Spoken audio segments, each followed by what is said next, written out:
with you today is when you put your mobile phone and it says do not disturb thing and you switch to that, it doesn't actually mean that because your phone can go off at any time.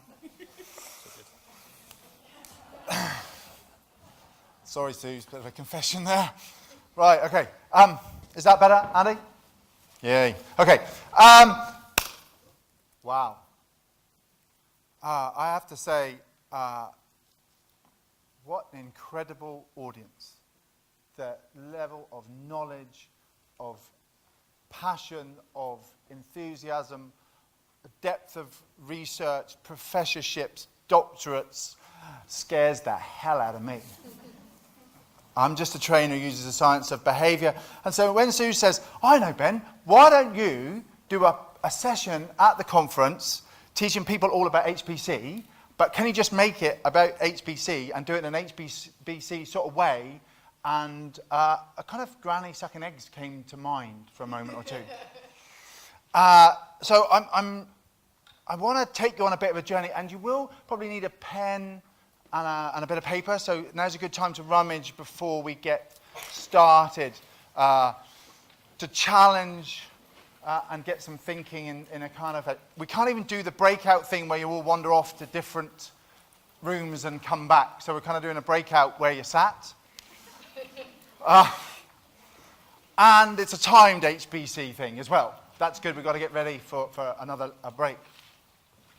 What I've noticed in the work that Suzanne and I have done previously when we've done many HBC conferences and when we've done workshops talking and teaching about HBC with Catherine and Suze is that one of the things that happens is people go, yeah, I love it. I really get it. I like it. I want to do it. That's brilliant.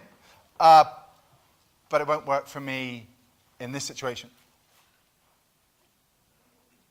You know, yeah, I get it with the dog population. I get it with changing this welfare problem and this. But what about those people at work? In that team meeting thing? What about the boss?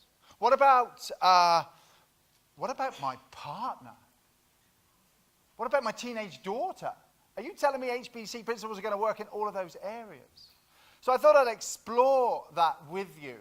And what I'd like you to do first off is to think of an area in your vast array of careers and lives where you think maybe HBC has a limited ability. And it might be, I'm going to stretch it a bit, having heard the depth of brilliance this morning and this afternoon already, is to say, is there an area that you are anticipating using HBC in, and this is an opportunity for you to scribble some notes and work through some ideas. So just get something down where you're thinking, yeah, but that boss of mine, can I really use those principles with him? With her? With them? Is there an area where it's just a little bit more tricky? That maybe you'd like to get better results, but... Anybody got any examples of where they think they might want to use HPC, but thinking maybe it's a bit... Yep. With the mother-in-law. Wow. Okay, quite simple with mother-in-laws. No. Yeah. Any other ideas? Yep. My neighbour. With the neighbour. She's not your mother-in-law by any chance, is she? No? Okay. With the neighbour? Yeah, good. Livery clients. Think I might have bitten off more than I could chew. Okay, brilliant. Now, the typical approach that you'll all be aware of in these areas that you've individually thought of, and I'm going to say if you don't think of an area, the next 25 minutes could be a little tedious for you, is that I would give you some really good advice. See, I know about all these things. So what I'd say is you just do this and you ask them these questions, sit them down, get some stones, do some exercise on the floor, ask them really passionate about what they think. Maybe do some exercise where you take a survey. Maybe do a questionnaire. They're very important. We've just heard from very eminent people. Yeah, great. And you're looking at me already thinking, yeah, then. Now, the problem is, when I tell you, you're going to raise an objection. Otherwise known as the yeah, but syndrome. Yeah, but we tried that. Yeah, but we did that. Yeah, but it's not going to work here because we live over the water in Ireland. Yeah, but we can't do it with this particular community. Yeah, but I don't know if I've got the skills. There's always a yeah, but if I tell you you're going to raise an objection, and I get it. It's a really complex situation. Trainers, people, we tend to think life's simple. We just go, well, just do this. Why don't you just try that? Just try it. Why don't you just try it for yourself, pal? You know?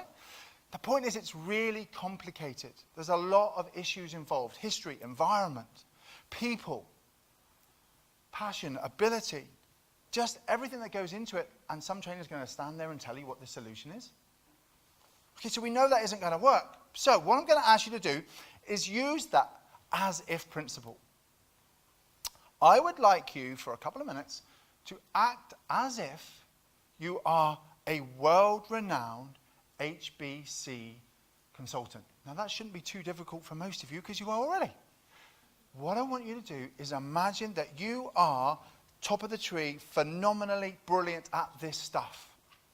And I want you to turn to a partner, friend, new acquaintance you're about to make, and I want you to act as if you might know the answers. Don't edit. Don't go, yeah, but. Just swap bits of paper. Have the other person scribble some notes and just go, well, I could try this or I could try that. My mother-in-law, I could just kill her. No, I could just... What could I do? Could I do this? Could I do that? Swap some ideas. Act as if you are phenomenally talented in this subject area. Are you ready? On your marks, get set, go. Just throw it out there. Come on.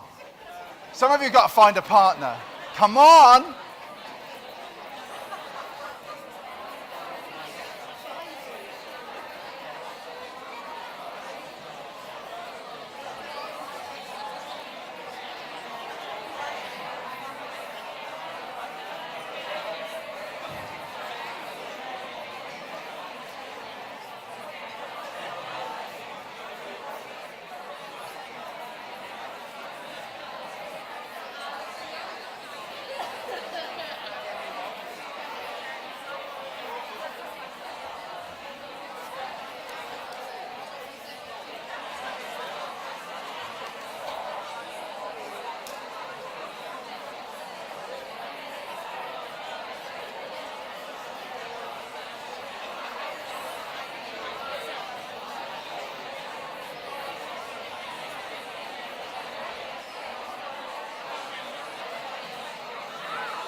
Yeah, don't forget to swap over.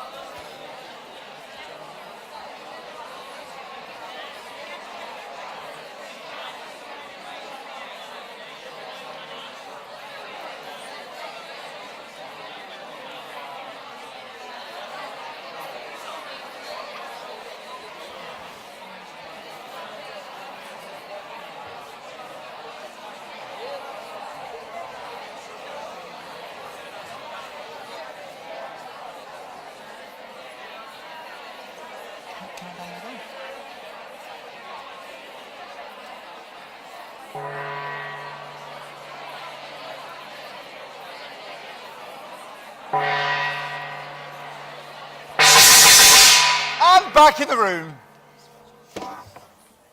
That worked. Look, what's going to happen is you're going to talk for about 3 hours. And that's fantastic. But this is timed HBC, speed dating for HBC. Okay, so you got a few ideas. Did anybody come up with some ideas? Yeah? Yeah, a few thoughts. I'm not saying they're perfect. They might work, they might not. But they were your ideas, I guess. No? Somebody else's ideas. Oh, okay. Did you yeah but them, or did you just go...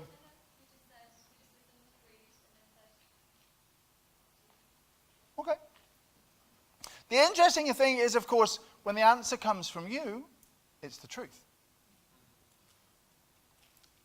When I tell you, you raise an objection. When you tell me, it's the truth.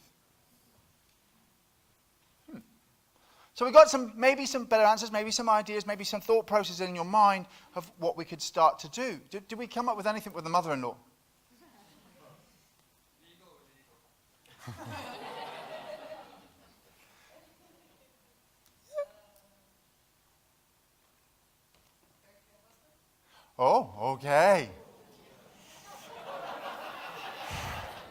sometimes I know why people don't do this stuff, because it just goes in all sorts of places you don't want to go. Okay, yeah. Our mother-in-law's a bit like husbands. The best way to get them to do anything you want them to do is to get them to think it's their idea in the first place. Maybe. Okay, so I'm thinking this is, you've created the idea. This is your idea. Maybe we're starting to think about, how can we make the things you want to be somebody else's idea? Is this human behavior change? Probably not. More manipulation. But, it might change some behavior. It might not. And that kind of led me to thinking, what would happen if I said, actually, you know what? Managing this person, the yard liveries or those sorts of things, what if you were to delegate this task? Or you employed somebody else to do it for you? It might be a family member, it might be a member of your team, it might be an employed consultant. What would be the 3 or 4 core skills that you think that person has to have in abundance? Just scribble them down. What would it be? Would it be infinite patience? Would it be a certain type of knowledge? Would it be a particular passion? Would it be incredible organizational skills? What would it be? Just 3 or 4 of those skills that you'd be looking for in that person that you delegated to. What would their skills be?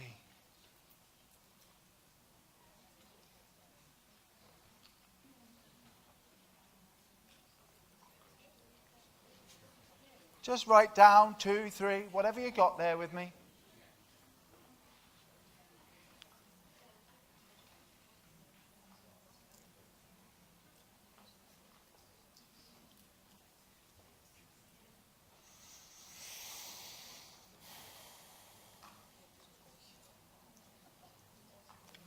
Anybody want to share a skill that they're thinking is going to be needed? Sorry? Pardon? Keep up. Yeah. A good listener. Okay, yeah. Credibility. Okay.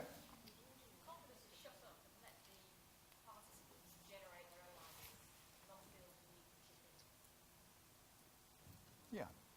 Okay. Somebody said good listener. I'd say empathetic listener who can understand the WIIFM. What's in it for her? Okay, I'm liking all of these things, and they're all correct. So, next stage, what I'd like you to do is rank yourself in these skills. 0 to 10, 0 is completely not there, 10 is every day, on fire, I'm on it. Yeah, except with mother. General, for those scientists in the room, if there are any in the room, don't analyze this to death. Okay, let's not conduct a study. Just this is a gut feel thing, on average, across a range of fields and environments and situations. Where do you think you are on those skills? Just give yourself, it should only take a few seconds. If it takes more than about 20 seconds, you guys are thinking too much.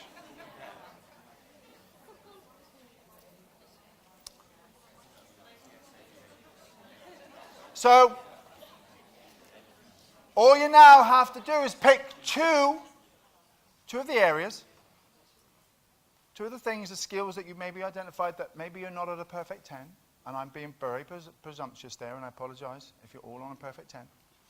If you've got a level score, just pick 2, any 2, it's fine. What would you do to move yourself 1 score higher? Okay, 1 score higher. What would it be? And I'm talking about physical things. Would you watch a webinar? Would you read a book? Would you get some of the information that's there? Would you talk to somebody about something? Would you just practice your skills for the rest of today going, I'm going to do listening without talking over people? I don't know. What's the thing that you would say you could practice or do to increase just 2 of those areas for yourself?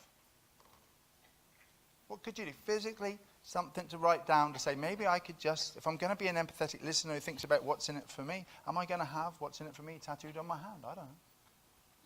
Maybe that's a bit excessive, but what's the thing you could do to change that score?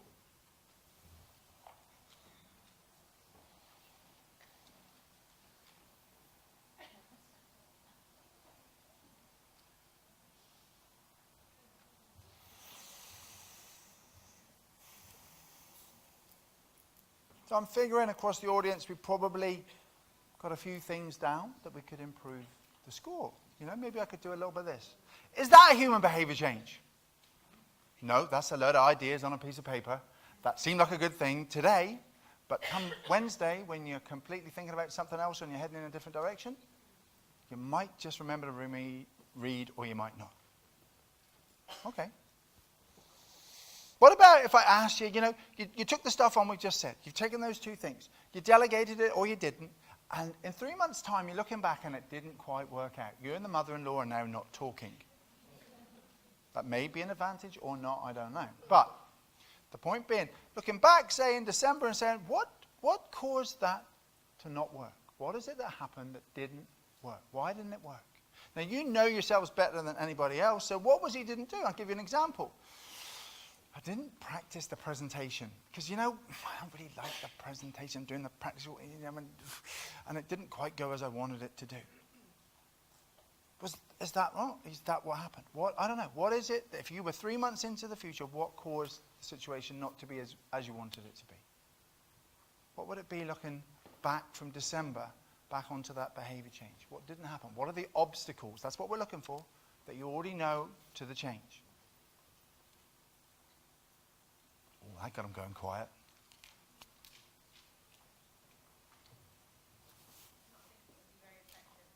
Not thinking it'd be very effective. Okay, so already negative self-talk is one of those things in there going, yeah, I'd like to do that, but it's not really going to work for me.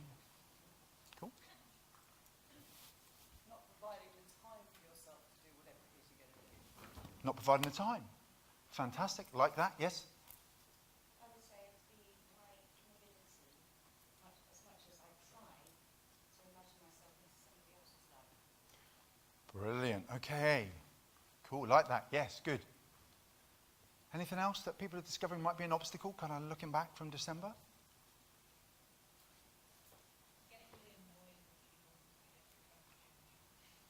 Getting really annoyed with people because they don't want to change? Is that what we're saying? Just because they're not changing. Don't you get it? It's quite simple. Here's the answer. Yeah. Okay. If we were thinking about it, I guess we could be smart enough to actually, how would you overcome those problems? What would you do right now? What could you write down to say, what I'm going to do? I'm thinking what you said about the time issue. So it'd be easy to say, well, I'm going to practice my presentation. There you go. That's human behavior change. I'm going to practice. That's not human behavior change. That's just you lying to yourself. Because that ain't going to override that reason you don't do behavior change. What I'm thinking about, could you write down, I am going to practice my presentation at 8:30 on Tuesday and Thursday mornings for half an hour. I'm going to write that time off in the diary. I am going to set my phone 5 minutes previous to do a little alert thing to tell me that's what I'm supposed to be doing. I'm going to reward myself with a super duper skinny latte soya mix coffee, whatever your thing is, chocolate, after I've done it. Is that human behavior change? We're getting maybe that might work if you remember to do it and you don't kid yourself and trick yourself and go, well, that was a really good idea, but I said yes just to keep Ben happy. What about if we use some social leverage? If you can think of something, one thing, when we've just been talking about these obstacles and stuff you're going to do, what would be one thing you could commit to do? And I want you to share that with a neighbor, partner, person you've just done the as if exercise with. 3 things. What are you going to do? When are you going to do it? And how are you going to let them know you've done it?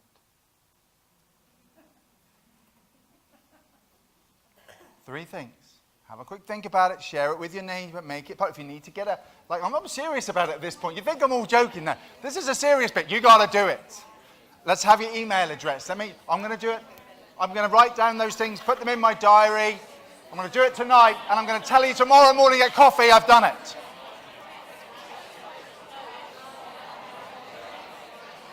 All right?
Okay.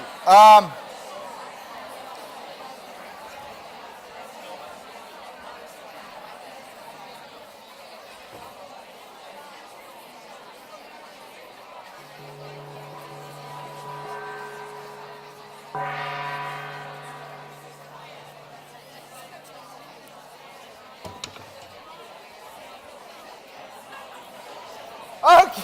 Ladies and gentlemen, doctors, professors, and emeritus others,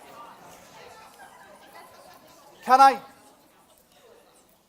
loving you getting into it, and I hate, as a facilitator, to stop that, because we could have just gone on for several hours, forgot the rest of the afternoon, that would have been fine, and I get that, so I apologize for butting in and bringing us back. But did you generally get some things and share them? Because, is that behavior change? Because do you want to be the person who turns out to be the non-doer? Do you want to be that person that doesn't keep their word? Yeah, you do. You just rebel. Watch them down the front, they're really rebellious. They'll be fighting at the winery, I can see it. The point, is that social leverage about commitment, and Ali was saying, the commitment, the actual telling people and sharing with your group, your community, this is what we're doing, this is how we're doing it, this is what we're going to do to become accountable and to be that person who stands for that? Is that human behavior change? I don't know, maybe. The kind of question that makes me think about this, do you think it's possible, having taken you on this little journey, for me to have thought of maybe 2 different things that you could do to improve your personal character, to be better at human behavior change? Maybe found 1 or 2 things that you could do to overcome the obstacles that you foresee in your particular personal situation, to overcome and achieve human behavior change inside 25 minutes, and that's about 700 small pieces of information.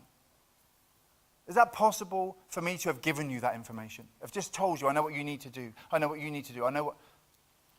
You're nodding because you know it's not, is it? It's ridiculous. It's not possible for me to know everybody's situation, to discuss all the things, to find out what it is, to go around and tell you what you want and how you do it. I can't know your minds. But the thing about HBC for me is this. When I go into a room, when we go into a room with those teammates we've been through with 3, 4 years, boy, do I know their minds. When I go into a discussion in HBC with my partner who I've been with for 15 years, I know her mind. I know what she's going to do, how she's going to do it, and when she's going to do it. When we go into the community, be it the traveller community, be it a dog owner community, a fighter, I know the answer. I know their minds.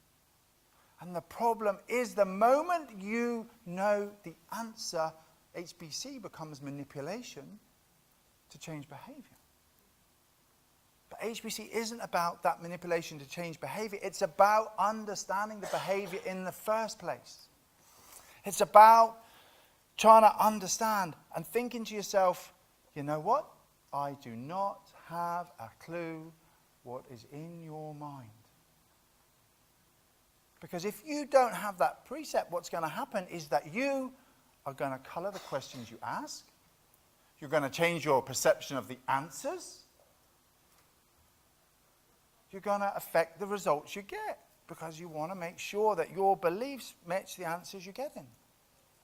I think they call it something technical like cognitive dissonance, to avoid that conflict in your mind.